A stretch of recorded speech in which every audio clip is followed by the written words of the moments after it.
Oh, Tekker's gone. Janet and Nathaniel. What a goal. And again, Gabby Fernando on the 6-yard line. 99th minute. 9 minutes of injury time, and Gabby has won it for Stretford Paddock. Shot a goal. Oh! Wow!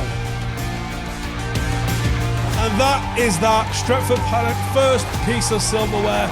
Tony Downs Memorial Trophy. Hello, and for the 13th time, welcome to the Stretford Paddock Fans Podcast. Joining us this week, as always, we have Stu. Good evening, everybody. Up the Paddock. And for the first time, we are joined by Paddock's Canadian power couple. I'm talking, of course, about Janet. Hi, everyone. Up the Paddock. And Nathaniel. Evening, everyone. Up the Paddock. All right, so welcome to the episode. In this episode, we're going to be looking back on our 5-2 win against Upton, and then looking ahead to a huge game this weekend against top of the table Clay Brow. We're also going to do a bit of a mini review of the season so far in Cheshire League Division One, so keep on listening for that. But first, let's get to know our new guests. So Janet and Nathaniel, happy married couple, Paddock fans, very rarely miss a game. So Janet, I'm going to ask you first. What does a match day routine look like for you and Nathaniel? It is us crawling out of bed usually, because if they're early in the morning, 5 hours difference, one of us is running downstairs to make coffee. The other one's like trying to get the TV going and making sure that we have it on. And then we also join in our iPad so that we can sit there. We watch it on the big TV, but then we can sit there and interact with everyone. And, from there on, it's yelling, for me, yelling at the refs and, creating a few new words to call the other team. For Nathaniel, he's much calmer. And then at halftime, honestly, we both run downstairs and it's some scrambled eggs and toast in a quick hurry to come back to eat it for the second half. So you guys, because I watch the games on Twitch too, you're normally both in the chat. So does that mean you both have a separate iPad on the go to do the chat function and then the big screen to watch the game? Yes. I love that dedication. Try to be as interactive as possible, right? So Nathaniel, who found Paddock first and who introduced the other to the club? We got to go back many years. I can't even remember how I came across it, but it was when it was Full-Time Devils, and they were doing their post-game fan reaction stuff, and it just appeared on my feed somehow. I was like, oh, okay, cool. And we've been with them ever since and watched them slowly develop. So we've been around with watching Steve and Jay and Adam for years. So it's been quite a ride. So. And what's been your highlight of that ride so far? What's your favorite Paddock FC moments? Finally getting promoted. Yeah. We'll call out the obvious one. Finally getting promoted's got to be the best. It's hard to actually just pick out singular moments because we feel so invested sometimes. But to be honest, it's watching the players grow and, having them yells and losing the next year because they've moved on to something else. It's you feel like you've just, shipped a child off to university or something because you get a little bit of an empty house all of a sudden. But then it's watching the new people come in okay, Kiefer, oh my God, has he not just shone this year? It has been impressive. And I think that's part of what we love so much about it is that growth and development and of course that new family you develop with it. I'm going to move us on to the Upton game then, guys. So let's go to Stu. Paddock 5, Upton 2. Joint top of the league. What were your thoughts of the game? I think we held our own really well. I say it sounds weird saying held our own when we've won 5-2, but Upton have been kind of a bit of a bogey team for us over the years, kind of like the St. Michael's as well, where we can turn up and we can perform really confidently, get a good scoreline, or in several occasions, Upton have come out really strong and absolutely smashed us. So it's one of those ties and go either way. And what I quite liked was that we didn't show them too much respect on the day. We went in looking like we was 4-0 and we was full of confidence. We got off to obviously a quick start. Great to see Joa back. Great to see KO back in the starting lineup. And of course, Sam Pratt, who was called out on the last podcast infamously, for us not having a number 9 who can score goals, kicked us off with the scoring. So that was great to see. And the celebration. Are you listening, Liam Sheasby? It was great to see. So wonderful to see Sam get back off the mark there. Joa got herself a couple of goals, but Janet already mentioned earlier on. I mean, young lad came on. Kiefer came on, exploited the gaps with his pace, his vision, his dribbling ability, and was an absolute nightmare alongside Joa in that second half for those defenders and midfielders. It got so open. And just showing his class, his quality once again. I mean, I think probably 3 or 4 podcasts in a row now, we keep talking about Kiefer and these young guns, but for good reason. We controlled large portions of the match with maybe a couple of windows where Upton had maybe put a little bit of pressure on us, but we obviously soaked that up really well and then went back on to score a couple more goals off the back of those phases of pressure. So really good to see us take on a team that we've perhaps struggled with in the past, and it's great to see us at the 90 minutes get the 5th win in 5. So brilliant stuff. Yeah, and that's 4 goals in 5 games now for our number 9, Sam Pratt. So maybe I need to start adding in a disclaimer that the opinions of the guests on the podcast do not represent the podcast at all. What we have also noticed since the beginning of the season is an increased cohesion on the pitch. Like, they are talking to each other better. You've got 2 heading for the ball. One is calling the other off, and the other is actually doing enough of a fake with the run to be pulling somebody out of the way, to be pulling one of the other players out of the way. And one great example was backline. And I love Florin. Honestly, I think we need to create a coin with the badge on one side, his bust on the other, and saying, "In Florin we trust," because that guy is fun to watch. But you could hear him, call the back line, let them know who's open, and you see them hearing them and switching the play. And I think that is something that has really added so much benefit to how well we're playing. They seem to be really in tune with where they're on the pitch and where their own people are on the pitch. And I'm not saying that we were lacking it. We were seeing some of that last year, but this year it just seems like everything's clicking. And Nathaniel, Stuart mentioned that Kiefer really impressed him, and Janet obviously wants to get a coin with Florin's head on it. But did anybody impress you in the game?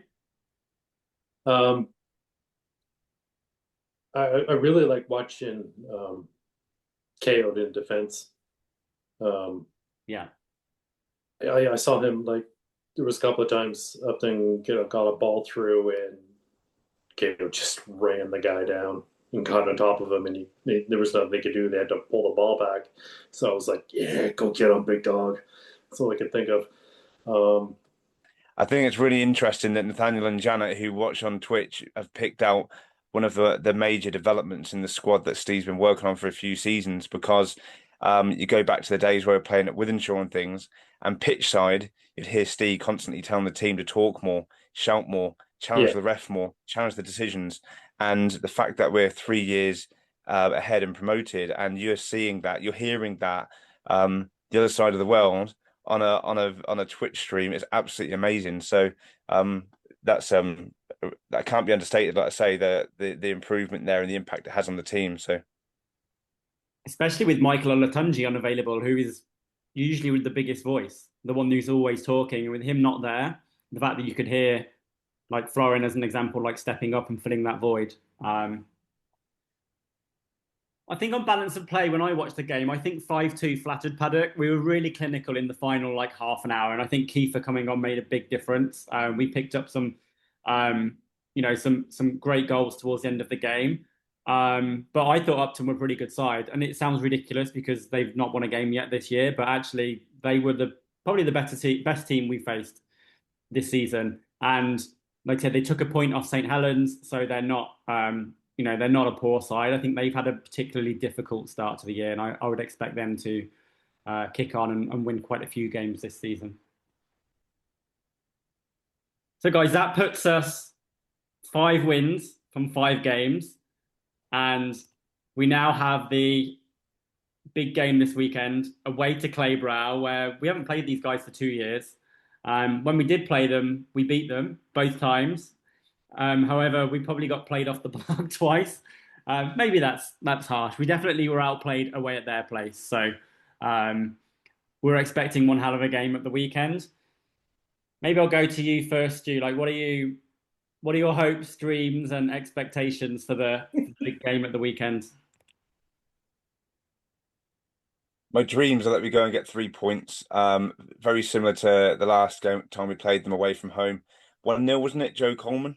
2-1. 2-1, sorry. Joe Coleman got the winner, didn't he? I'd take anything narrow, and any narrow win like that would be absolutely incredible. Away from home, they're going to be having what is it, 200-300 supporters pitch side at step 13. But, I mean, that's incredible. So the atmosphere will generally be quite intimidating, but the team seem to rise to that. So my dreams are 3 points. But what I expect is that Claybrow will be doing the same as us, as what we expect them to be doing, coming in there full throttle from minute 1 to minute 90 or plus, and trying to come away with the points however they can. And what we know about them for this season is they are great at scoring goals. They've strengthened their attack with reliable, strong finishes. And clearly that's, what is it, plus 23 goal difference after 5 or 6 matches. So they can certainly score. But then we've got one of the strongest defences in the league. So it should make for interesting viewing for everyone.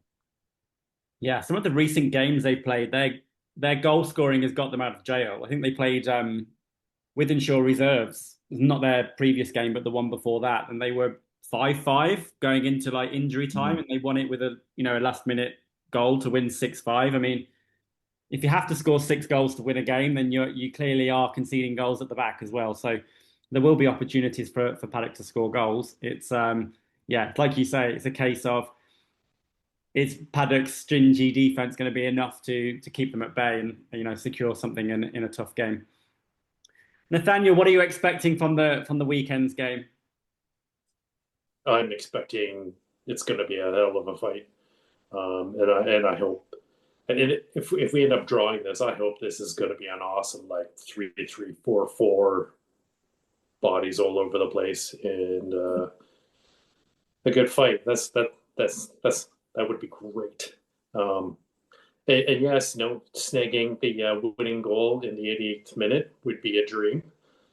But from what I can remember and looking at the results so far this season with Claybrow, we're in for it. I think we're in for a good fight. So, Janet, do you have any expectations for the weekend? Would you take a point, or are you going out there looking for all 3? Yeah, I always got to look for all 3.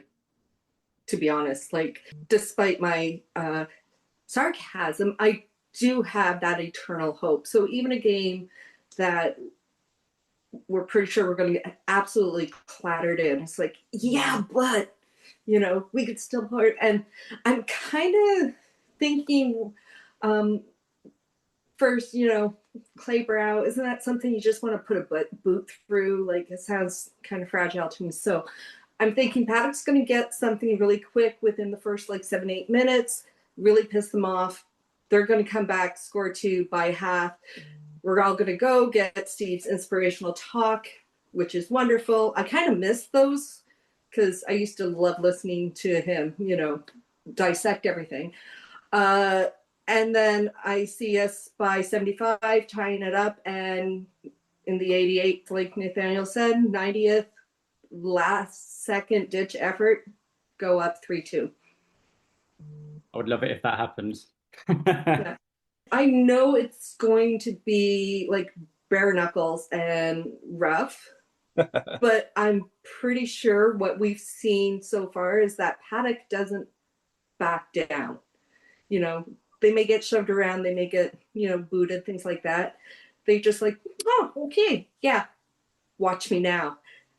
And go ahead and just keep pushing forward. So yeah, I think you're referring to the Congleton game where it basically turned into a brawl for the final. Yeah. yeah. Chris, what do you think?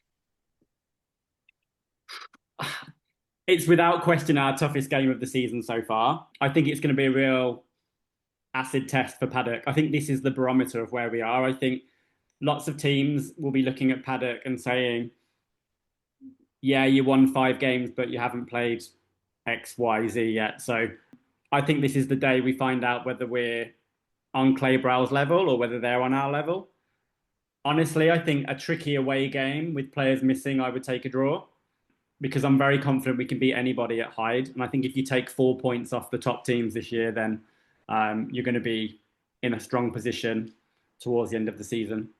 You've just mentioned there about how we've had maybe an easier start to the season than some other teams, but you can only play the teams that you're organised to play. And end of the day, you've got to still win 5 and 5.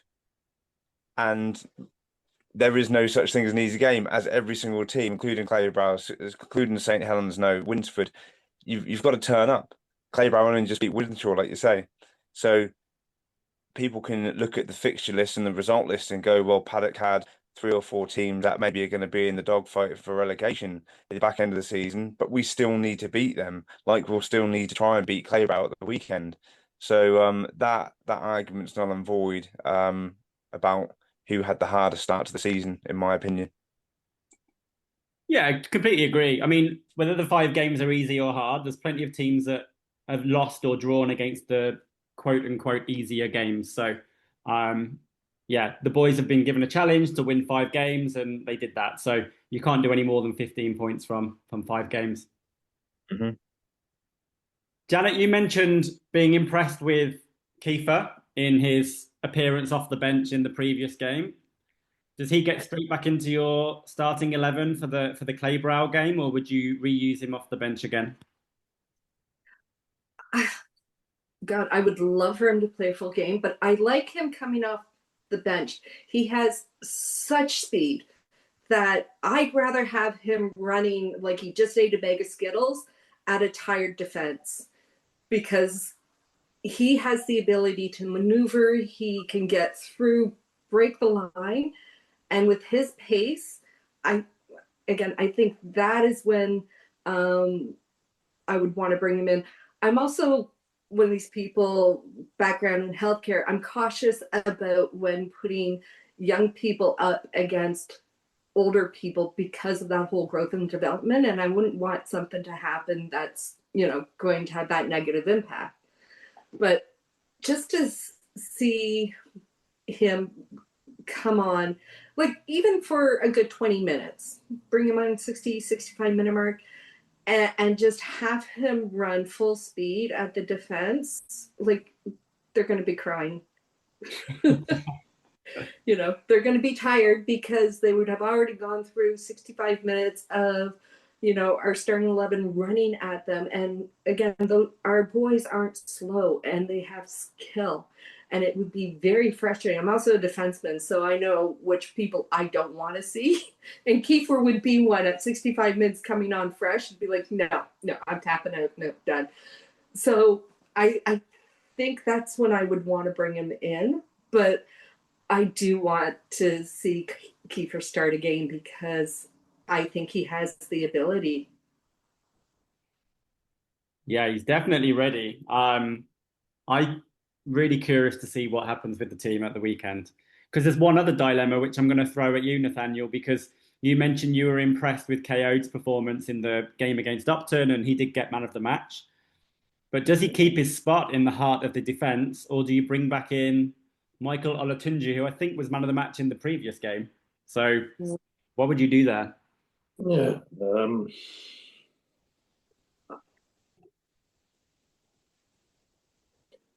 I like K. I'm going to stick with KO. I like his aggression, and I think we're gonna need it for Claybrow. I can't remember Olatunji as quite as clearly, unfortunately. So yeah, I'm going to stick with KO. So yeah, that's my answer. Yeah. It may be an opportunity for Claudio to come back this week. He's been playing for the under-21s. He was injured for 6 months. I think it was maybe even earlier than that, maybe December, January time. I can't quite remember. It's been a while. Yeah, he's back playing for the 21s, and he did score a week or so ago. And I know he's back in training with the first team now. So yeah, this might be his first opportunity to be back in the squad. So interesting to see whether Claudio returns this week. All right, well, it's definitely going to be the game that everybody has their eyes on this weekend. Two unbeaten teams going head to head. So if you are in the Skelmersdale area, head down to the JMO Sports Park for a 3 o'clock kickoff on Saturday, 30th of August. Otherwise, you can join myself, Nathaniel, Janet. We will be on Twitch and supporting the boys from afar. We're going to have a little bit of a look at Cheshire League Division One as a whole, and I'm going to ask you guys some questions about where we are. We're about a quarter of the way through the season now, strangely, even though it's only August. But you've got Claybrow and Paddock and Winsford with 100% records so far. St Helens are still unbeaten, but they have dropped points in 2 games. We've seen Edgerton start well, but seem to stall. They've had some narrow wins against less fancied opposition, followed by some drop points. We've seen Knutsford really find their form. I think they've won their last 4 games now. Speaking of Knutsford, we want to wish Nick Newman our best because he picked up a pretty horrific injury against Winsford when the game had to be abandoned very early on. So all the best to Nick and hope you get better soon. Then at the bottom of the league, we've got Billinge, Cheadle Heath, Nomads reserves, Upton and Wythenshawe reserves who still haven't won a game. So you've got a real diverse range of performances there where you've got teams simply not winning and teams not losing. So with all that in mind, Stu, who do you think's been better than you expected so far this season? Dayton FC. I think I'll admit they look like they've been at a bit of a roller coaster start with a couple of losses, but those couple of losses come against teams that you'd expect most people to be finding difficult to play against and getting points out of in Edgerton and Claybrow. And every other match they've won, I think, off the top of my head. So I think 5 wins from their first 7 is more than solid. And if they continue that sort of form, they should be, for me personally, I didn't see them being in that promotion race, but clearly we're talking about the people who are maybe shocking us the most in what they're doing at the beginning of the season. And Dayton, for me personally, are doing much better than I first thought that they might have done. Good shout. I like that one. Dayton have definitely been gone under the radar, let's say, at the beginning of the year, but they've hauled themselves into that kind of top third of the league, and they don't really look like dropping away anytime soon.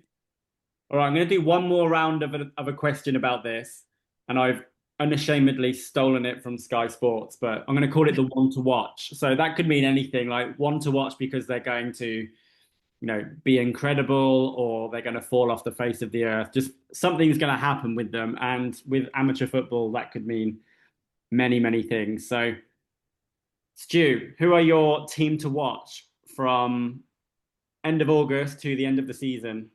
It's such a topsy-turvy league, isn't it? That I've already talked about who's surprising me. It's quite clear in the league who's performing really well. I think it's going to be really boring and not something that's kind of out there.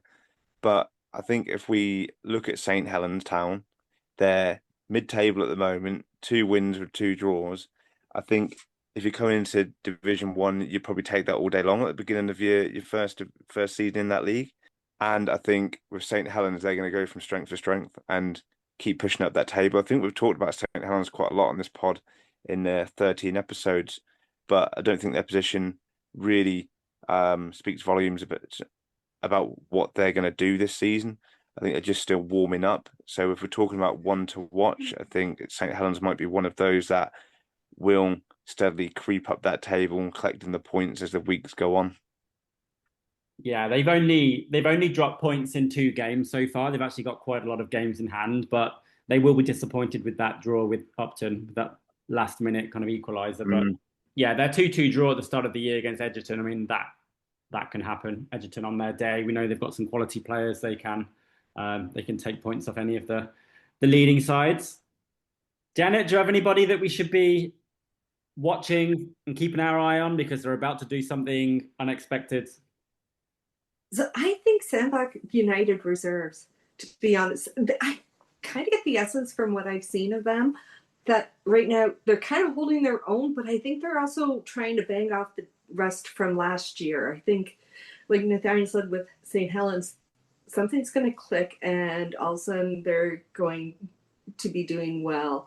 They're sitting at a win, 3 draws, and a loss with positive differential of 6. So their win, I think they're going to, again, figure out their moment, find that click, and probably start, playing some, winning football again. Yeah, that's a good one. They had a really strange season so far because they played their first game against Cheadle Heath Nomads reserves and they won 9-0. And immediately the whole league looked at them and thought, whoa, like these guys are going to be right up there. And they haven't won a game since. So I want to know what's going on over at Sandbach. Like, where have all the goals dried up from? But yeah, if you can score 9 goals in one game, then you know that there's quality in your team. Like you said, once you rediscover that form, then hopefully they're not playing Paddock at that stage. No kidding. If they discover their form the day before they play Paddock, I'll be yelling at the TV. Guaranteed. Create a whole new language for it as well.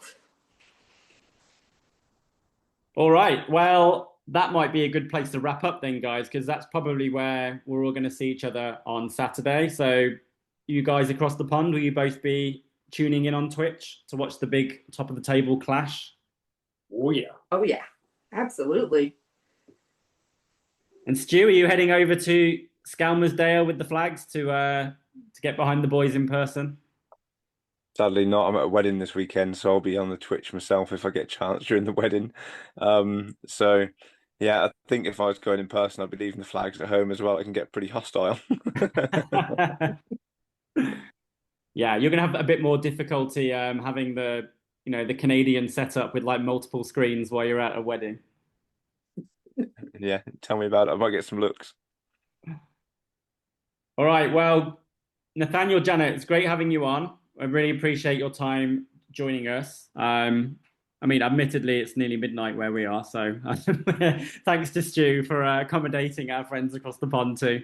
But yeah, it's really good to have you on, and yeah, we look forward to getting you back on the pod at some stage in the future. Hopefully, when we're 15 points clear at the top of the league and we're all in a good mood.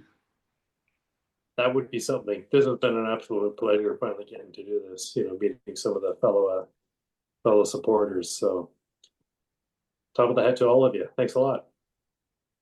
And again, truly appreciate the invitation. And yeah, thank you so much for having us.